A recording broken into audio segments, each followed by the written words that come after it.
연예인은 한낱 광대에 불과한가? 이 칼럼은 월드뷰 2020년 8월호에 실린 칼럼으로 세종대학교에서 수학과 국어국문학을 전공하고 있는 학생이며 기독교 보수주의 청년단체 트루스포럼의 세종대 대표로 활동했던 황선우 작가의 칼럼입니다. 2016년 한 아이돌 그룹의 멤버들에게 역사의식 논란이 일었다.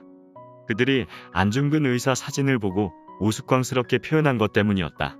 이에 JTBC의 손석희 앵커는 어느 날 고궁을 나오면서라는 시의 한 구절, 왜 나는 조그마한 일에만 분개하는가를 인용하며 논평했다.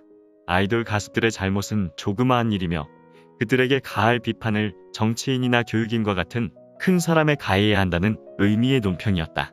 손 앵커 논평도 일리가 있다.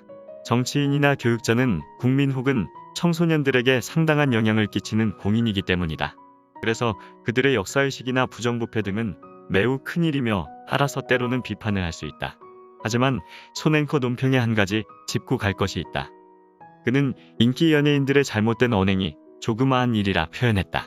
연예인의 영향력을 그 정도로 표현하는 것이 과연 적절할까? 연예인은 공인범주에 속하지 않는 것인가? 연예인의 공공성. 연예인은 1차로 광대에 속한다. 하지만 그들에게 공인으로서 요구되어야 할 건 없는가? 아니면 그들은 한낱 광대에 불과한 것인가? 연예인은 말과 행동을 조심해야 하는 것인가? 아니면 그들이 뭘 하든 한 명의 개인인이 내버려 둬야 하는 것인가? 연예계의 정치적 편향 현상은 위험한 것인가? 아니면 그들의 자유임으로 신경을 쓰지 말아야 하는 것인가? 이처럼 연예인 혹은 많이 알려진 사람의 공공성에 대해서는 의견이 분분하다. 하지만 인간의 불완전성을 인정하는 기독교인 혹은 보수주의자는 연예인의 공공성을 인정할 수밖에 없다. 연예인의 영향력이 절대 미미하지 않고 특히나 청소년들에게는 그 영향력이 정치인이나 교육인보다도 더 크다는 것을 알기 때문이다. 그리고 연예인들이 보여주는 모습이 청소년들의 의식 형성에 큰 영향을 줄 수 있음을 알기 때문이다. 이는 인간의 선택이 결코 완전하지 않으며 특히 청소년 시절에는 그 선택이 더욱 미성숙하기 쉬움을 알기에 나오는 분별이다. 반면 인간의 불완전성을 인정하지 않는 사람들은 인간의 지혜를 과하게 신뢰하며 청소년 시절에도 성숙한 선택을 충분히 할 수 있다고 생각한다. 그러다 보니 청소년 선거권이나 학생인권조례와 같이 청소년들의 선택과 권리를 과하게 늘리는 정책을 추진한다. 또한 연예인은 한낱 광대에 불과하다고 생각한다. 그래서 어떤 방송이나 음악이 사회적으로 논란이 될 경우 그것의 폐지 혹은 변화를 말하지 않고 청자 본인이 다른 것을 선택하면 된다는 식의 주장을 한다. 대한민국 연예인의 공공성. 소셜테이너 하면 첫 번째로 꼽히는 개그맨 김제동 씨도 연예인의 공공성과 관련해 말을 한 바 있다. 김제동 씨는 지난 2016년 한 방송에서 자신이 군인 시절에 영창 갔던 에피소드를 이야기했다. 하지만 군 기록상 김제동 씨는 영창을 간 적이 없는 것으로 밝혀졌다. 이에 김제동 씨는 자신의 말에 대해 사과하거나 철회하지 않고 공인도 아닌 내 말에 왜 그리 죽자고 달려드냐며 정치인과 같은 공인에게나 신경 써라 라고 했다. 엄청난 영향력을 행사하는 연예인인 본인을 공인으로 보지 말라고 한 것이다. 반면 2018년 10월 윤서인 작가와 김세희 전 MBC 기자는 고 백남기 씨의 딸 백민주화 씨에게 명예훼손을 했다는 혐의로 벌금 700만 원을 선고받았다. 윤 작가와 김 기자는 백민주화 씨가 실제로 SNS에 올린 내용을 그림과 글로 풍자한 것이었다. 하지만 이는 형법 제307조 1항에 명시된 사실 적시에 의한 명예훼손이라 판단되었다. 이는 위법성 조각 사유, 형법 제310조, 곧 형법 제307조 1항의 행위가 진실한 사실로서 오로지 공공의 이익에 관한 때에는 처벌하지 아니한다. 여기에 해당하지 않는다는 법원의 판단이 있었기 때문이다. 법원은 윤서인 작가와 김세희 기자의 비판이 공공의 이익에 관한 것이 아니라고, 즉 백민주화 씨는 공인이 아니라고 판단했다.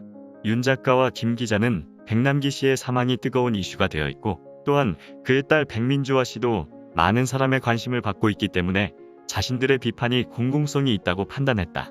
하지만 법원의 판결에서 백민주화 씨는 제한적 공인으로, 즉 사실상 공인이 아니라고 분류되었다. 현재 대한민국 법원은 영향력 있는 사람의 공공성을 인정하지 않고 있는 것이다. 누군가의 공인이 될 당신에게 영향력 있는 자의 공공성이 점점 인정되지 않는 방향으로 흘러가고 있다. 하지만 우리는 불완전하여 배울 게 한없이 넘치는 인간들이다. 그런 우리에게 영향력이란 어떤 일을 하던 공공성을 동반하여 매우 강한 수단이 된다. 영향력으로 인해 누군가가 삶의 결정을 바꾸기도 한다. 혹은 그 영향력이 외적으로 드러나지 않는다고 해도 누군가의 무의식의 힘을 가해 그 사람의 가치관을 형성하거나 변화시키기도 한다. 하지만 영향력은 어디까지나 수단이기에 이것을 어떻게 사용하는가에 따라 그 결과의 선함과 악함이 결정된다. 2012년 한 아이돌 그룹 멤버들 사이에서 왕따 논란이 있었다. 당시 초등학생들 사이에서는 그 아이돌 그룹의 이름을 딴 놀이가 형성되었다. 반에서 한 명을 지목해 그 친구를 왕따시키는 것이었다. 한편 2015년에는 한 가수가 방송에 출연해 자신이 혼전순결 서약을 했다고 밝혔다. 그리고 이후에도 여러 방송에 출연해 책임감 강하고 바른 생활을 하는 모습을 보이면서 동시에 유쾌한 모습도 보여 당시 큰 인기를 얻었다. 이로써 평소 혼전순결 가치관에 대해 고민 중이었거나 혹은 가치관을 가지고 있으면서도 주변의 시선 때문에 숨겨오던 사람들이 성윤리관을 명확히 하기 시작했다. 이처럼 연예인의 영향력, 공인의 영향력은 부정적으로도 긍정적으로도 가해질 수 있다. 그리고 그러한 영향력은 누구나 가지고 있다. 그로 인해 누군가에게 긍정적인 혹은 부정적인 힘을 줄 수 있다. 영향력의 대상이 청소년이라면 더욱 그렇다. 그래서 우리는 영향력이란 것조차도 하나님의 영광을 위해 사용해야 한다. 이로써 우리는 결국 선한 영향력을 끼치는 사람으로 거듭나야 한다. 우리의 영향력이 향하는 사람들 사이에서 우리는 또 한 명의 공인이 되기 때문이다.